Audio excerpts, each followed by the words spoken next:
Donc je suis Anthony Mette, je suis docteur en psychologie et j'ai plusieurs fonctions au quotidien. Je suis donc, psychologue, préparateur mental, je suis aussi formateur via Focus Consultant, entreprise que j'ai créée avec, mon associé, il y a 1 an et demi. Je suis aussi enseignant, je donne quelques cours à l'université, en école de commerce maintenant et à la fin je suis auteur.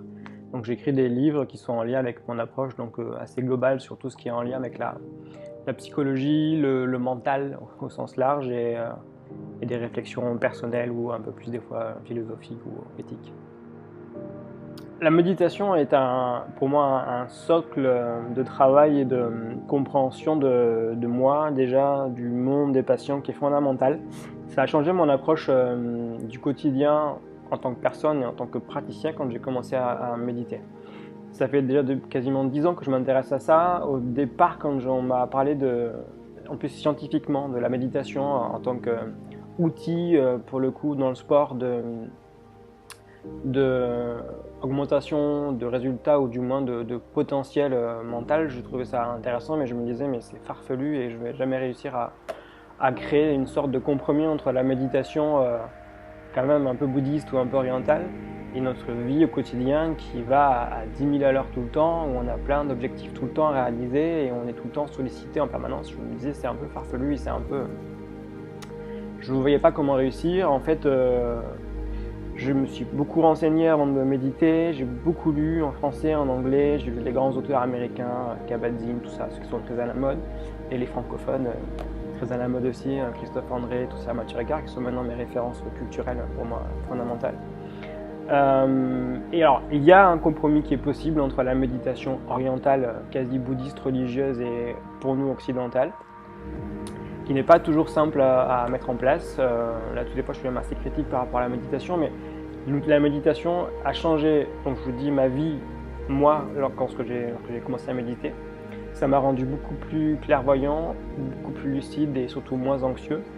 Et ça m'a permis de me rendre compte que juste en méditant, j'arrivais à avoir mentalement une sorte de clarté mentale. C'est-à-dire que mon cerveau anticipait moins l'avenir, ce que je faisais très facilement pour à peu près tout dans mon quotidien, et ressassait aussi moins le passé dans ce que j'avais pu rater, mal faire ou qui me déplaisait. Juste avec ce petit travail-là. Alors, juste ça, c'est pas suffisant, mais ce petit travail de méditation permet au cerveau du coup de se poser un petit peu et d'être plus lucide, ce qui est déjà une bonne base, comme on a dit tout à l'heure, et plus clair, donc moins dans la cogitation, moins dans l'anticipation et moins dans cette espèce d'agitation mentale, juste avec ça. Donc moi, ça a changé mon approche personnellement, je l'ai très vite appliqué aux patients qui en trouvaient aussi un bien-être phénoménal. Et je pense qu'il faut le voir comme ça. Alors, on n'est pas tous d'accord sur la méditation entre thérapeutes, psy, etc., scientifiques. Il y a des débats sur combien de temps pour chaque personne par jour. Est-ce que c'est trop, pas assez? Est-ce que certains, du coup, aiment tellement ça qu'ils partent vivre dans des styles de vie très méditatifs, dans la nature, etc., à se couper un peu du monde occidental et de ses impératifs sociétaux ou économiques. D'autres font le lien comment dirais-je, très intelligemment ou sans se poser autant de questions peut-être aussi ou avec plus de facilité. Moi je suis dans une sorte d'entre-deux, c'est-à-dire que je le perçois comme une technique vraiment de contrôle de l'esprit et d'apaisement de l'activité mentale qui est fondamentale parce qu'aujourd'hui on veut tous moins penser ou du moins plus efficacement et être surtout moins dans la cogitation, ce que le cerveau humain fait facilement parce qu'on peut anticiper, donc forcément on va chercher à un moment donné à tout contrôler et tout anticiper. Donc ça sert à ça. Après, il faut que chacun trouve sa dose de méditation personnelle au quotidien pour trouver un rythme entre trop de méditation, pas assez et suffisamment. Ça se joue des fois à des détails, pas grand-chose, mais il faut que chacun trouve sa dose de méditation. En tous les cas, je sais que moi, au quotidien aujourd'hui, je ne peux pas faire sans méditation parce que même si je trouve des parades pour être moins anxieux et trouver une sorte de confort au quotidien, on a quand même beaucoup de demandes, de sollicitations, on est tout le temps appelé, contacté, etc. Les gens font beaucoup appel à vous. Mon travail est très prenant dans notre vie émotionnelle, donc forcément je dois aussi trouver une sorte d'apaisement émotionnel. On est devant ces écrans en permanence du matin au soir, et ce qui, à mon avis, est une révolution pour l'homme Et cérébralement aussi, c'est une transformation énorme, je pense, pour le cerveau humain. Donc il faut trouver des parades à ça. Donc une des parades, c'est la méditation. C'est pas la seule, mais c'est quand même l'outil qui, en ce moment, je trouve, fonctionne le mieux en termes de ratio temps demandé et résultat. Si vous méditez par jour 10 minutes, vous allez trouver au bout de 3 semaines, un mois, déjà une sorte de clarté mentale beaucoup plus claire et ça beaucoup plus évidente, et ça va déjà vous rendre, comment dirais-je, vous allez vite comprendre à quoi sert la méditation. Alors, le temps de méditation et la façon de le pratiquer, ou du moins plutôt le temps qu'on y consacre, il est très variable selon les praticiens et selon les personnes. Moi, je médite finalement assez peu, c'est-à-dire que j'y consacre par jour 10 minutes, des fois une demi-heure, quand j'ai besoin de plus de temps que ça, que je sens que je suis trop activé cérébralement, je prends plus de temps. Parce que j'ai vu une semaine compliquée où il y a eu plein de choses et je sens que j'ai un besoin de plus de méditation. Donc entre 10 minutes par jour et 30 minutes. Ce qui compte par contre, c'est le côté quotidien et de la chose régulier, ça c'est très important. Après, j'ai des collègues qui vont méditer en fait tout le temps. Le matin, au petit déjeuner, à 10h, à midi, à 15h, à 18h, etc. Ce qui est un peu le rythme de Monsieur André, par exemple, le psychiatre qui est assez connu maintenant pour tout ça.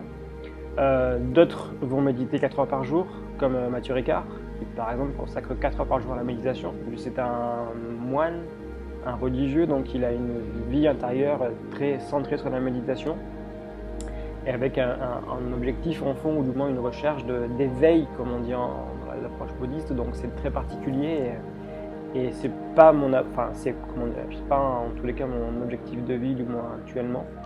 Moi, ce que je cherche à faire, c'est trouver le bon niveau de méditation pour arriver à un calme qui soit à la fois pour moi rassurant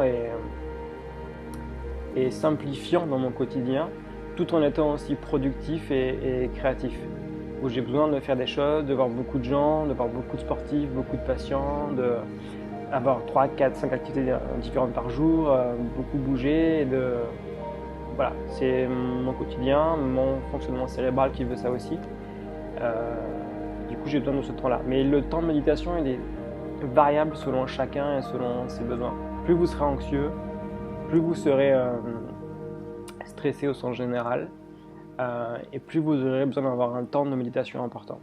Et la parade, par contre, que l'on peut trouver, c'est que je me rends compte que, par exemple, quand je ne suis pas les patients, que du moins le suivi s'arrête, généralement, beaucoup arrêtent la méditation. Parce que pour eux, c'est acquis et du coup, ils ne méditent plus, ils ont compris, ça va mieux et du coup, ils arrêtent un peu. Donc, ils se rendent compte que du coup, au bout d'1 mois, ils reprennent un peu leur cycle anxieux comme ils avaient avant. Mais pas autant qu'avant, parce qu'ils ont réussi dans leur quotidien à mettre des petites astuces qui sont comme des méditations. C'est-à-dire qu'ils vont prendre un café le matin tranquillement, le dégustant, le sentant, le regardant, le goûtant, en le buvant, mais avec une sorte de tranquillité et vraiment d'instant présent, comme on explique du coup en pleine conscience. Qui vont des fois aussi peut-être fumer un peu comme ça, hein. C'est peut-être moins positif que le café, mais ça peut servir à ça. Qui vont des fois écouter de la musique de façon extrêmement intense et extrêmement pointue, ou avec une recherche de son et d'intensité de la musique importante, qui vont passer un temps fou devant un tableau, qui vont avoir chez eux un petit jardin tout propre, etc., fleuri, qui sera un peu leur moment de paix, ou leur endroit de méditation et de contemplation. Tout ça. Il faut que chacun trouve dans son quotidien des petites astuces et des petits temps qui vont vous faire méditer sans méditer, entre guillemets. Comme l'autre exemple que j'ai, que je prends souvent, c'est je vois des sportifs qui en fait font un sport, ou un type de sport qui est quasiment de la méditation. Lorsque vous pratiquez de l'escalade, de la marche en montagne ou du surf, eh bien ce petit moment de sensation de glisse sur la vague, c'est de la méditation. Une sorte de flow et de pleine conscience de la glisse, du vent qui vous entoure, du bruit des vagues environnant, du froid de l'eau, etc., de vos pieds sur la planche. Tout ça, c'est une sorte de flow et de méditation. Alors c'est plus ou moins long si vous savez surfer de façon aguerri ou pas, mais ce sont des petits trucs qui font que vous êtes dans une sorte de méditation au quotidien. Et ça, tout le monde peut le faire en fait, c'est une question juste de stratégie, de savoir y prêter attention. De toute façon, un des grands atouts de la mindfulness, donc il y a la méditation qui est plus un outil pour arriver à ça, en fait, c'est la recherche d'instant présent, la recherche de qualité dans l'instant présent et du coup de savoir se mettre totalement dans ce que je fais ici maintenant, en mettant vos sens. Par exemple, quand vous achetez un bouquin, le bouquin, avant de le lire, il faut le regarder, chaque détail, toucher la couverture, le derrière, tout ça, vous l'ouvrez, vous le sentez, ça vous rappelle souvent des bouquins que vous avez lus enfant, etc. ou adolescent, et une odeur de livre très particulier, très neuf pour le coup, mais aussi très coloré, presque un livre d'école en fait, manuel d'école scolaire. Vous regardez ça, vous prenez le temps de regarder le sommaire, etc.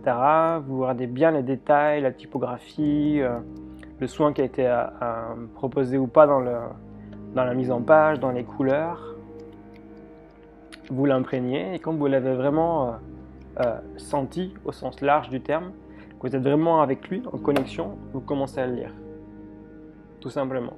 Et bien ça, cette espèce de recherche de connexion entre ce bouquin-là ou un autre et vous, il faut essayer de le trouver pour des petites choses du quotidien, un café, un plat au restaurant, un moment à deux avec votre conjoint, une amie, etc., que vous ne voyez pas souvent, avec vos enfants, qui eux sont dans l'instant présent beaucoup plus que nous en fait, beaucoup plus facilement, avec une plante, avec un arbre, avec ce que vous voulez.